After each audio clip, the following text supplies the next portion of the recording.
Hello students, good morning. Hi, good morning.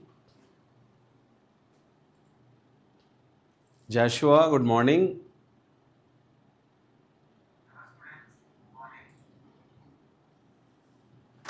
Satyavati, good morning.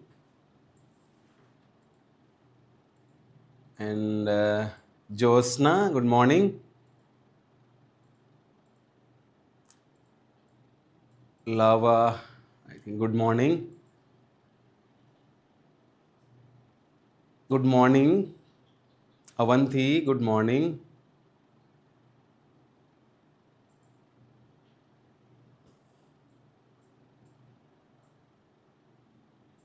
Chelapati, good morning. Sushrut, good morning.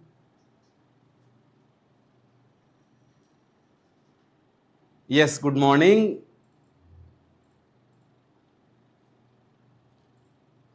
Pranay Raj, good morning. Okay, shall we start the class?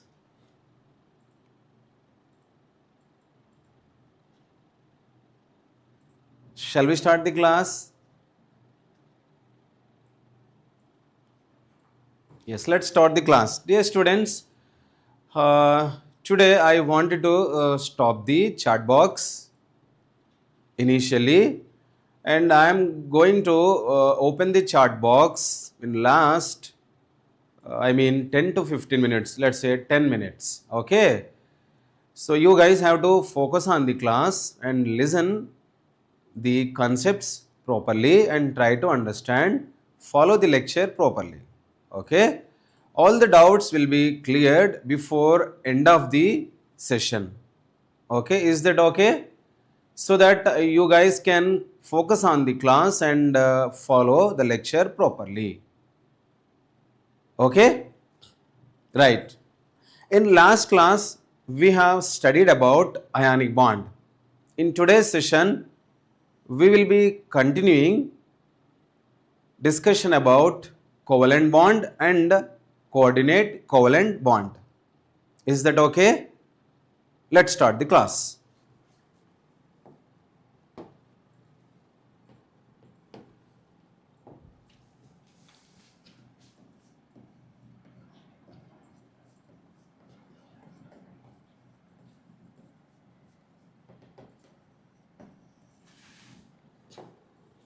Yes, you can define the covalent bond easily. I think most of you guys are aware of the definition of a covalent bond. Okay, let's focus on the class and listen the class properly. Covalent bond is an attractive force. As we are referring bond, it is kind of attractive force which holds the atoms together. What kind of atoms have involved in covalent bonding? Okay, before the discussion about various possibilities of covalent bond, let me define the covalent bond. Okay, the bond formed due to mutual sharing of electrons between bonded atoms. Okay, what kind of atoms have been involved in covalent bonding? Usually covalent bond is expected between atoms of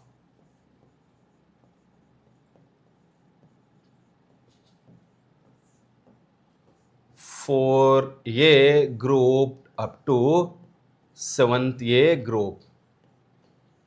I mean to say between elements from 14th group up to 17th group. It means the elements from 14th group up to 17th group.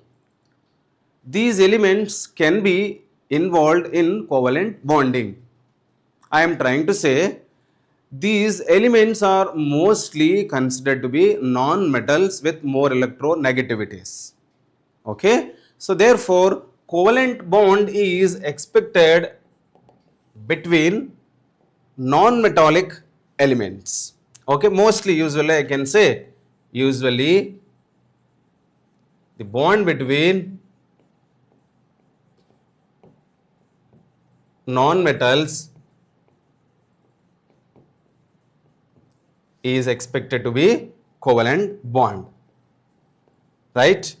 When I am referring non-metals with similar electronegativities or dissimilar electronegativities, then we will classify the bonding in later classes or within this class itself. Okay, fine. So usually the bond which is expected between non-metals is considered to be covalent bond. What elements can be expected to be involved mostly in covalent bonding?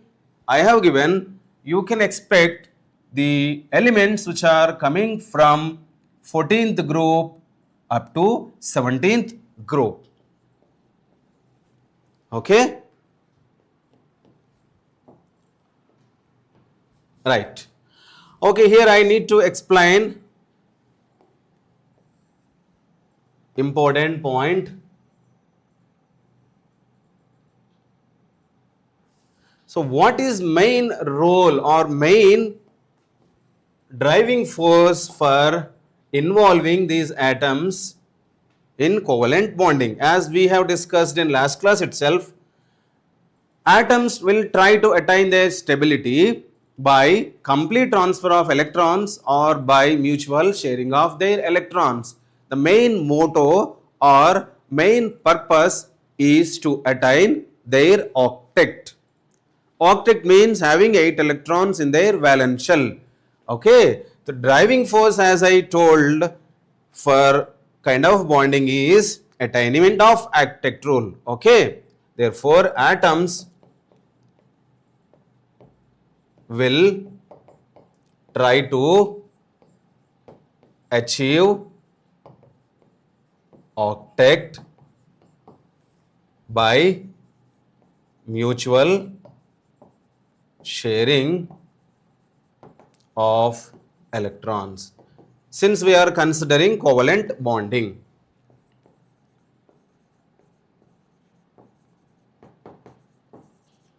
Okay, let's move on to the types of covalent bonds. I hope these points are basic points only that everyone can understand. Okay, now coming to types of covalent bond.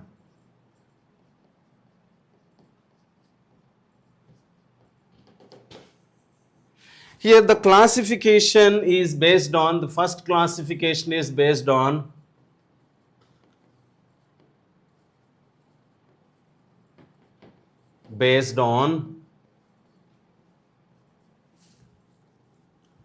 number of electron pairs shared. I hope you are following the points. I have given basic definitions related to covalent bond, and we are expecting covalent bond is to be formed between what kind of elements I have given, and all the basic details I have given. We are moving to the classification of covalent bonding or types of covalent bonding. First classification is based on number of electron pairs which are shared between bonded atoms. If only one electron pair is shared between atoms, one electron pair shared between atoms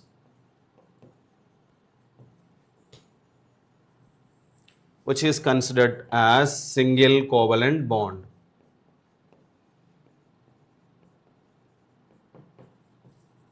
Which means, or which can also be called as single bond. If two electron pairs have shared, two electron pairs shared,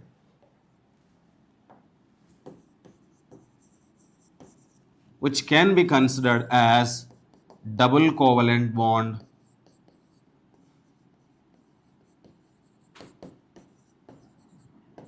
or it can also be called as double bond.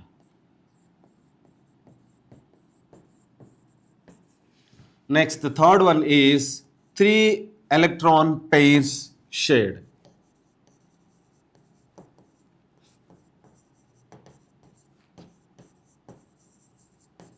Between atoms, which is considered as triple covalent bond,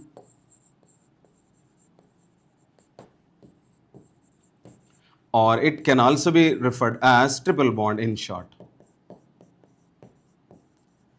If I give the examples, things will be very fine. Okay, let's say Cl2. In Cl2 molecule, there is a single bond between two chlorine atoms. It means only one electron pair has shared between two atoms. If I give the example of double bond,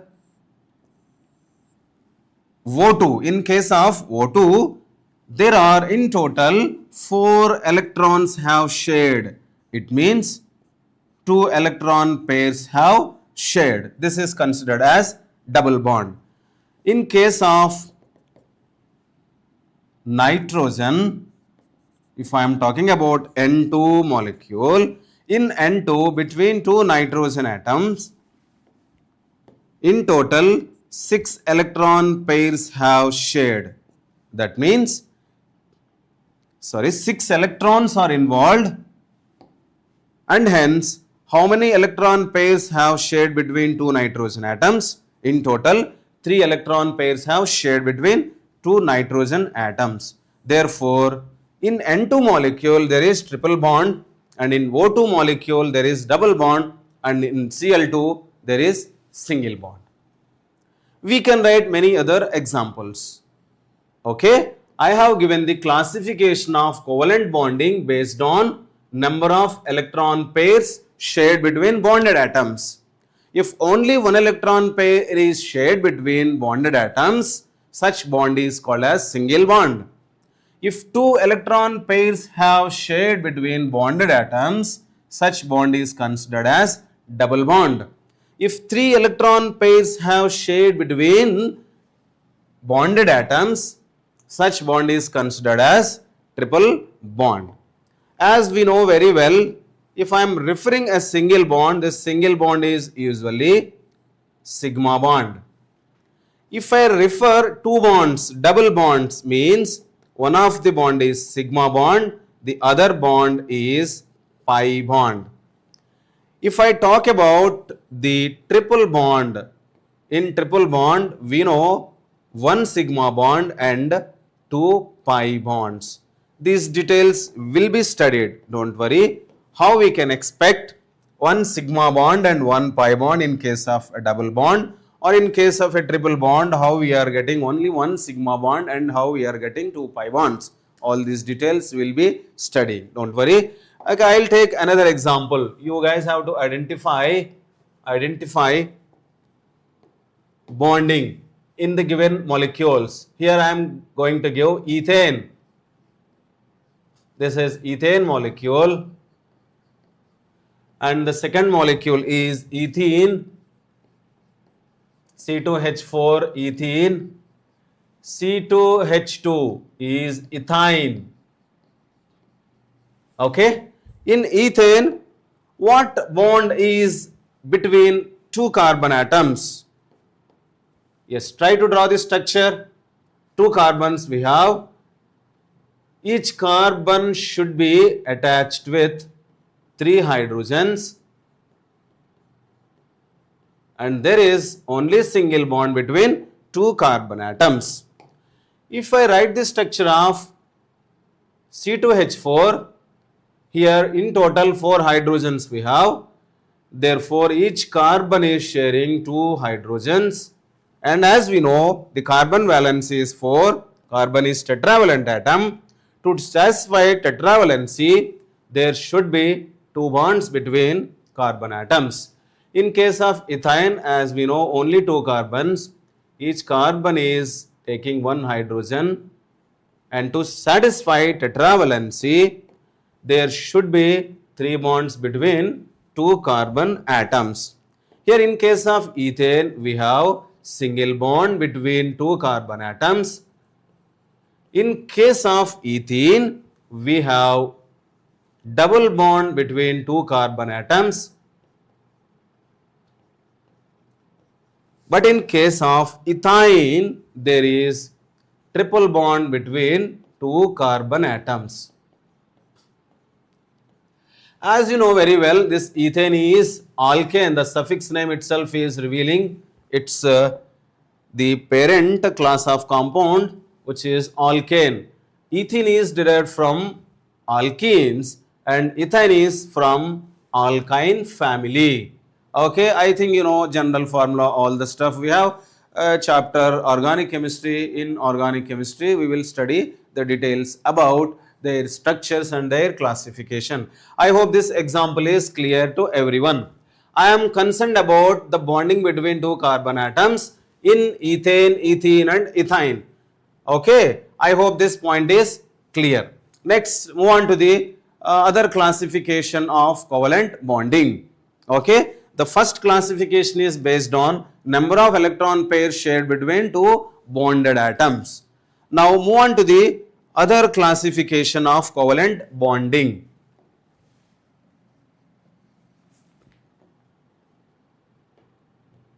Okay, right. This classification is based on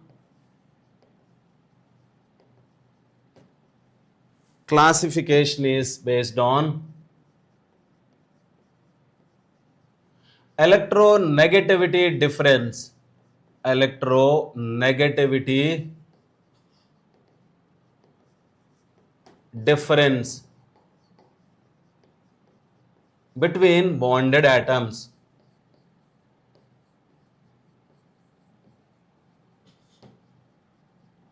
Okay, let's try to understand first of all electronegativity. Electronegativity is very important topic under periodic table chapter.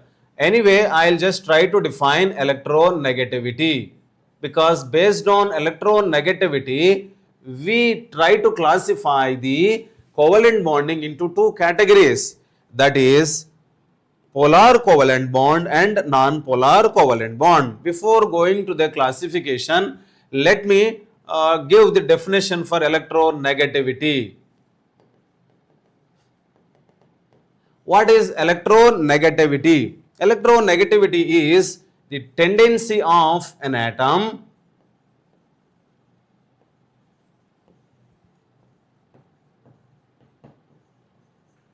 to share the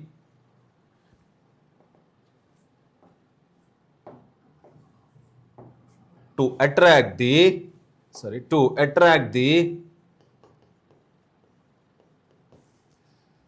shared pair of electrons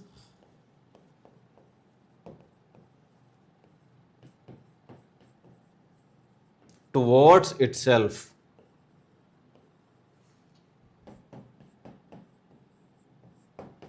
Than the other.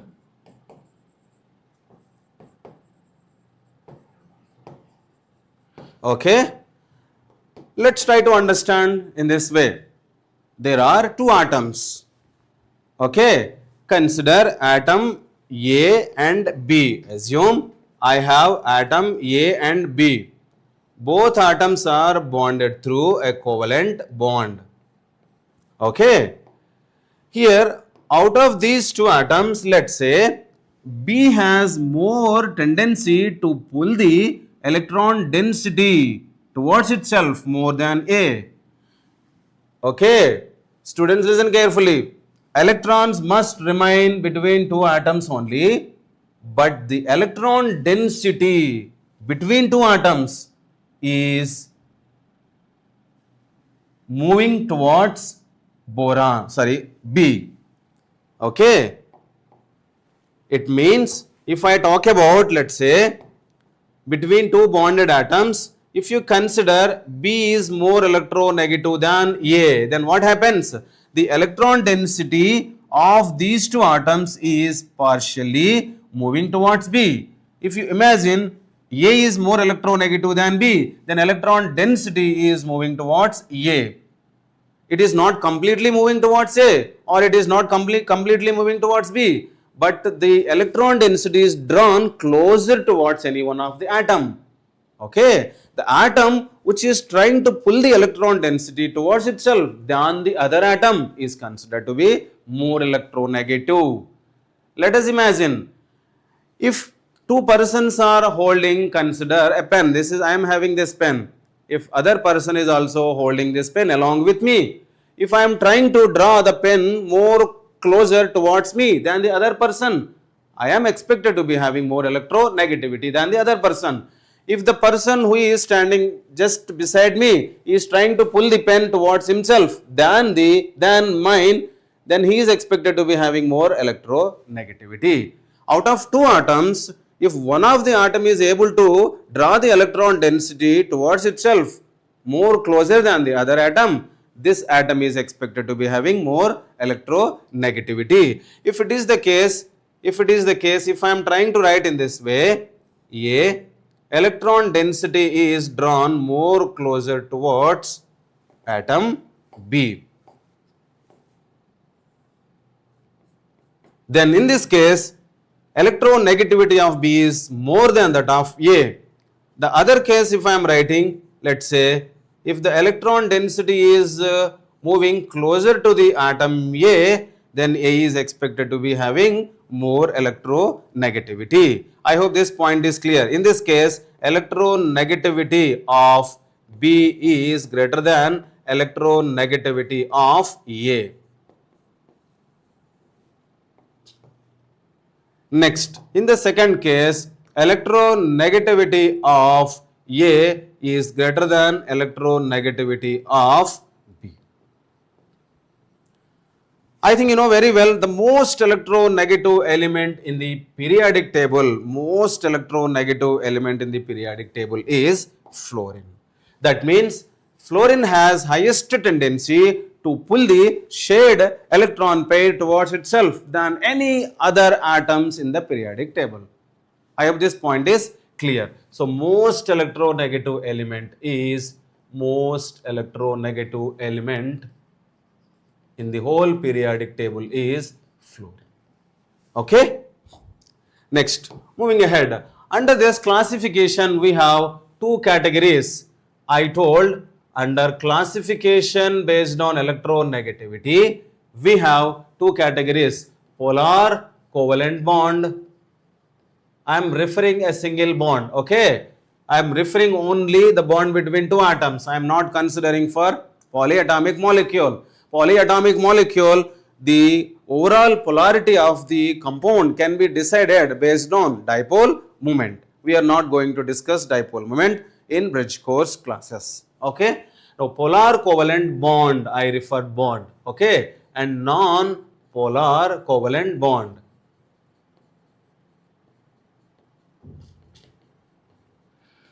What is polar covalent bond? Polar covalent bond means bond between dissimilar atoms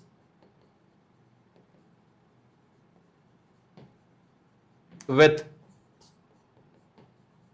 considerable electronegativity difference. Okay. And here non-polar covalent bond means the bond between similar atoms or dissimilar atoms with very less electronegativity difference. I hope this point is clear. Okay.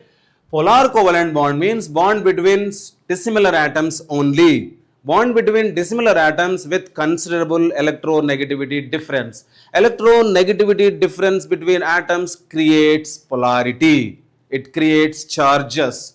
Because of these charges, the bond is considered as a polar bond.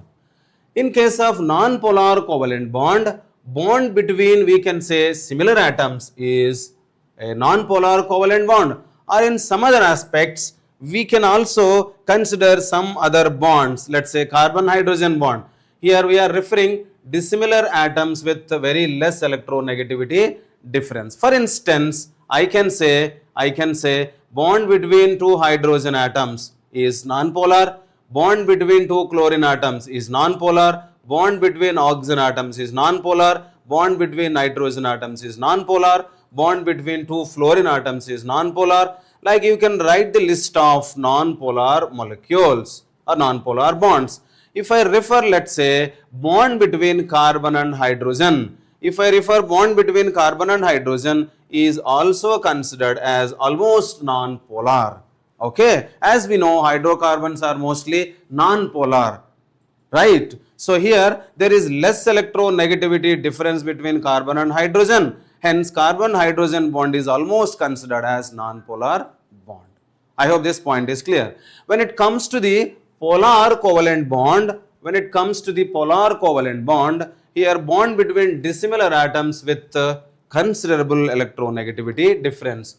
Examples for this category is, if I talk about HF, HCl, HBr, like you can add the list. Let's say OH bond is polar, NH bond is polar, you can add in the list, etc. Okay, I hope this point is clear. So we have classified the covalent bonding based on polarity or based on electronegativity difference. We have two categories under this.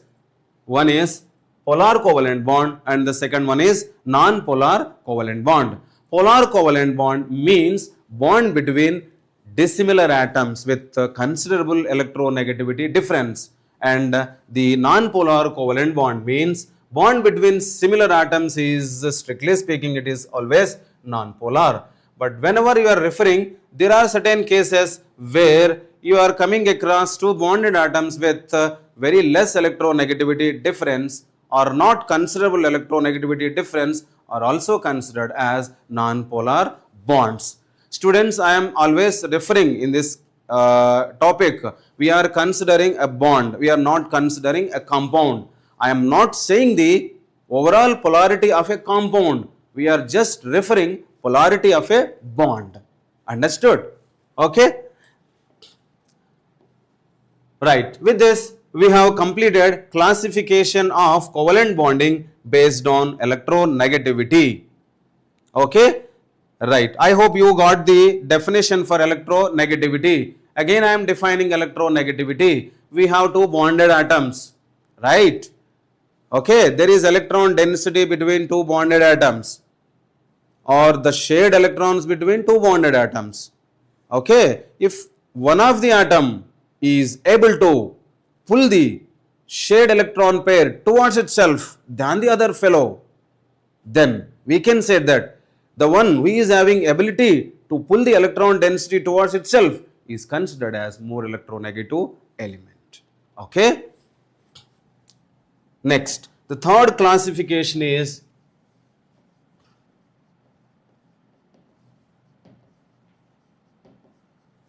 based on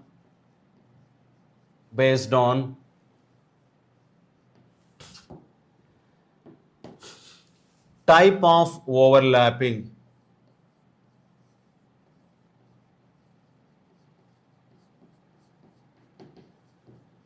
Okay.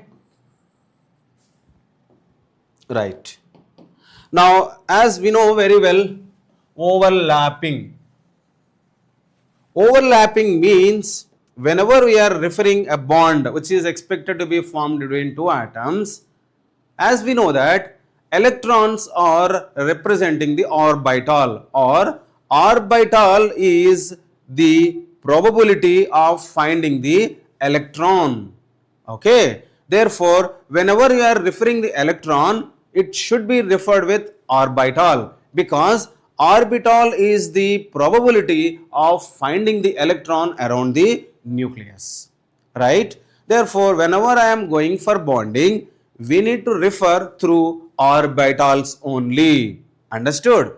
Okay. Here overlapping means, let me explain about overlapping. After that, we will go for classification based on type of overlapping. Here overlapping means orbital. One orbital is interpenetrated into other orbital. Let's say, imagine the formation of H2. Formation of H2 molecule. Okay. As we know, hydrogen atom electronic configuration is 1s1. It means there is an electron in 1s orbital. And the second hydrogen also the same story, 1s1. Hydrogen electronic configuration is 1s1. As we know, the s orbital is having spherical shape. Okay. This orbital is, let us assume, with an electron having clockwise spin. When I am trying to make the bond between two hydrogen atoms, the other hydrogen atom is also having electron in 1s orbital. Now these two orbitals are holding the electrons but should be with opposite spin. Okay. Whenever two orbitals are approaching together, these orbitals which are approaching together with singly occupied electrons, the spin should be having in opposite direction. Okay. Therefore, this is representing 1s orbital of hydrogen atom and this is representing 1s orbital of second hydrogen. If these two are approaching together and one orbital can be interpenetrated into other orbital like this, it is not the exact representation, it is actually electron clouds that is supposed to represent in this manner. Imagine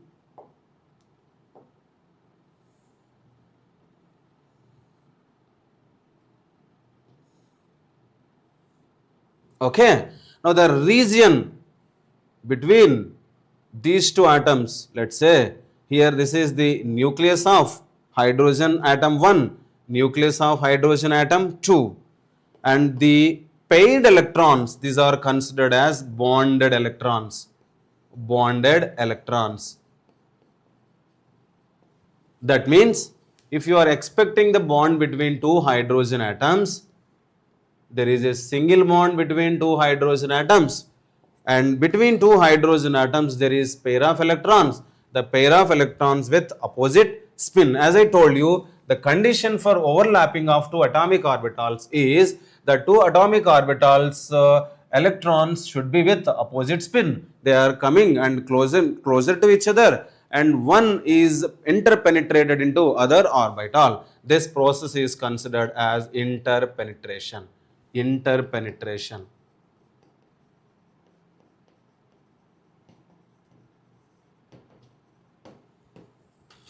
Of atomic orbitals. Okay.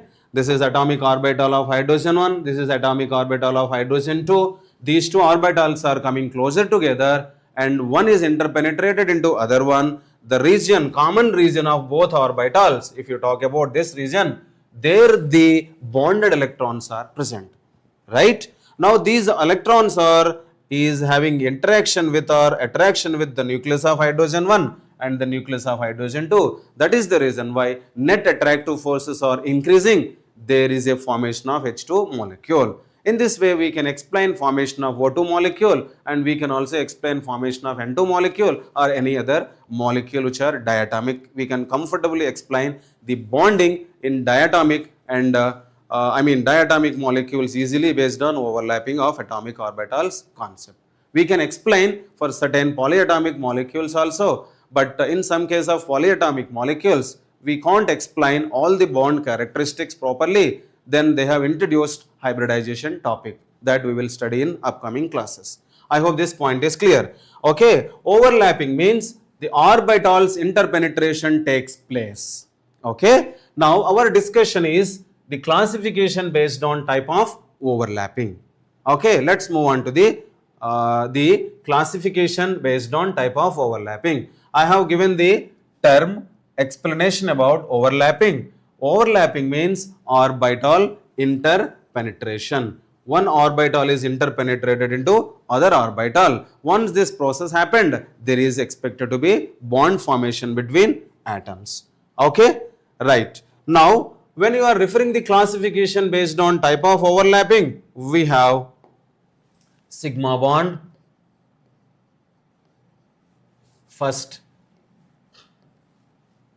and also we have a pi bond.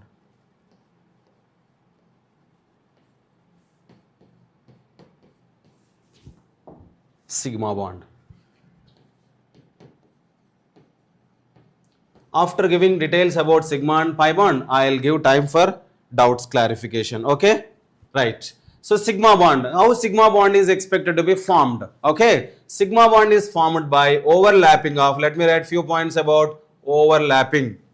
Overlapping, I told the term overlapping, orbital interpenetration. When you are bringing two atoms closer together, it is not the atom which is directly bonding together, but the orbitals which are overlapping together. So bonding can be explained through orbitals only, right? So linear overlapping or axial overlapping or head-on overlapping or end-to-end overlapping leads to form sigma bond.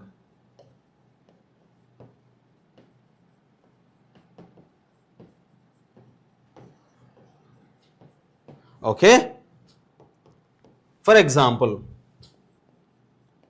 let us consider s orbital and another s orbital. These orbitals are represented along the axis. Okay, this is considered as nuclear axis. Nuclear axis. Okay, when these are coming closer together, as we have discussed in case of hydrogen, these two orbitals are overlapping together. This overlapping is considered as SS overlapping. This overlapping is considered as SS overlapping. These two s orbitals are overlapping end to end, as I said, end to end or head on overlapping, or this is linear overlapping or axial overlapping. The second one, if I am talking about second one, s orbital I have, and p orbital is also represented along the axis, along the nuclear axis. Okay, this is p orbital. As I mentioned already, this is nuclear axis. Nuclear axis. Now this kind of overlapping is considered as what kind of overlapping? This is considered as sp overlapping. If I am talking about the diagram, the overlapping happens in this way. The common region, we have the common region here. This is the place where you can find the bonded electrons. This overlapping is considered as sp overlapping. Can we write the overlapping between two p orbitals in the same fashion? Yes, you can write the overlapping between p orbitals. Right? Now if I am taking, let's say, this is one p orbital. Consider this as a z axis. Consider this as z axis, nuclear axis. And there is another p orbital which is represented along the nuclear axis only. Two orbitals are represented along the nuclear axis, or they are represented end to end. Then what kind of overlapping is expected between two orbitals? We can expect the linear overlapping or axial overlapping or head-on overlapping or end-to-end overlapping. Okay, this is called as SS overlapping, this is called as SP overlapping, this is called as PP overlapping. In all the cases, we can expect sigma bond is to be formed. So SS overlapping leads to form sigma bond. Why sigma bond is expected to be formed? Because the overlapping happens on the axis. Overlapping happens axially, or it is linear overlapping, or one orbital is represented head on in this way, head on overlapping. I think you know head on collisions. Like overlapping occurs end to end, one orbital and with the other orbital, and this kind of overlapping leads to form a sigma bond. Okay. Now, in the three cases whichever I have given, SS overlapping leads to form sigma bond, even SP overlapping also leads to sigma bond, even the PP overlapping also leads to form sigma bond. Okay. Next, coming to the pi bond. Coming to the pi bond, I am trying to write the condition. Pi bond is expected to be formed by overlapping of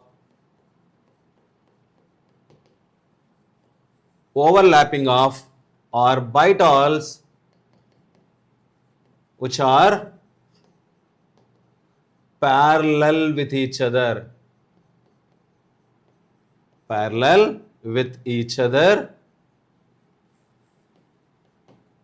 And should be perpendicular to the nuclear axis. This point should be very clear. Nuclear axis reference, these two orbitals should be perpendicular with each other. This pi bond is expected to be formed between two orbitals which must be parallel with each other and perpendicular to the nuclear axis. This kind of overlapping can also be called as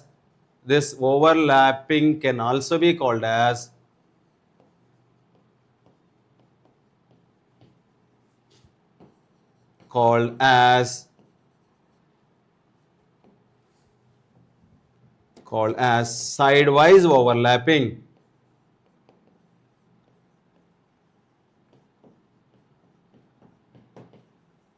Okay, sidewise overlapping. Right. Now listen carefully. If I am taking, let's say, this is nuclear axis.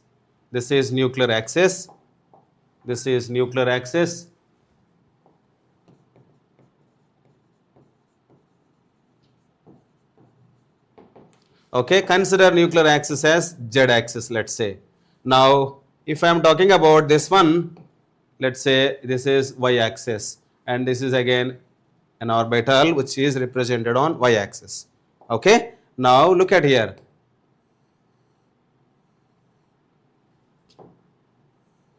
Done. Next.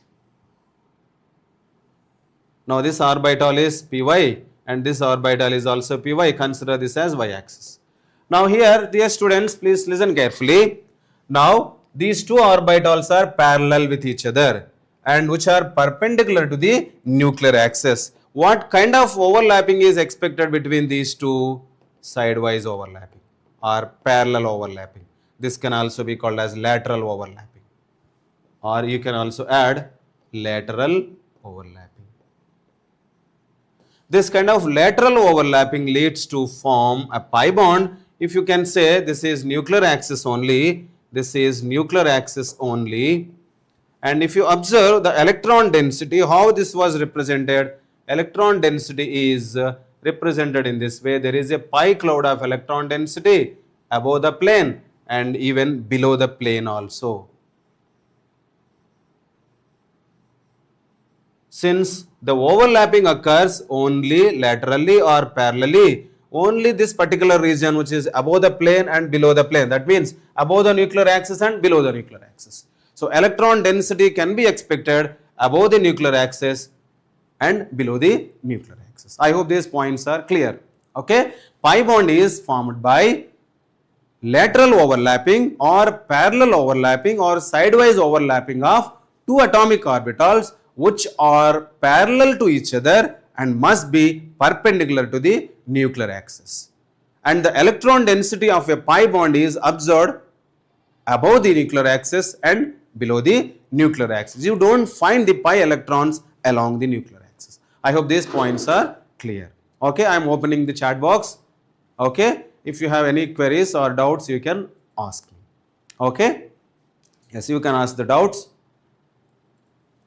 The remaining details about sigma and pi bond we will continue in upcoming class also. I hope points are clear. I hope you understood about overlapping of atomic orbitals, sigma bond formation, pi bond formation, polar covalent bond, non-polar covalent bond, single bond, double bond and triple bond. Okay. you need to have a basic idea about all these types of covalent bonding. Okay, anyone has any doubts, you can feel free to share. Okay, I hope the points are clear. Just go through the points once again and read the points once again. If anyone has still any doubts or any clarifications, you can ask me now itself or during the upcoming class also. In upcoming class, we will continue sigma and pi bonds and we will introduce the hybridization concept. Hybridization concept is most important concept in chemical bonding chapter. So far we have discussed only the basic definitions and basic terms. Okay. So with this I wanted to close for today's session. I hope that's all for today's class. Okay. And have a nice day and continue attend the classes and share the video with your friends also so that they can also be benefited. So thank you my dear students and have a nice day.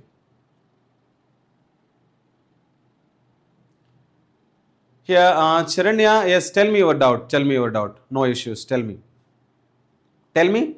Charanya, I think, Charanya, share your doubts. Okay? Yes, quickly. Yeah, tell me, tell me, tell me. Okay, bye, bye, bye, bye. Okay, I am going. But Saranya is about to ask a doubt after seeing the chat box. I was standing here. Yeah, tell me, tell me your doubt. Tell me your doubt. Yes, the remaining students, you can take a leave. And the students who are having doubts, you can stay at least for 1 or 2 minutes. That's it, okay? For the remaining students, bye bye. And then the student who is asking the doubt, Charanya, you need to yes, share your doubt.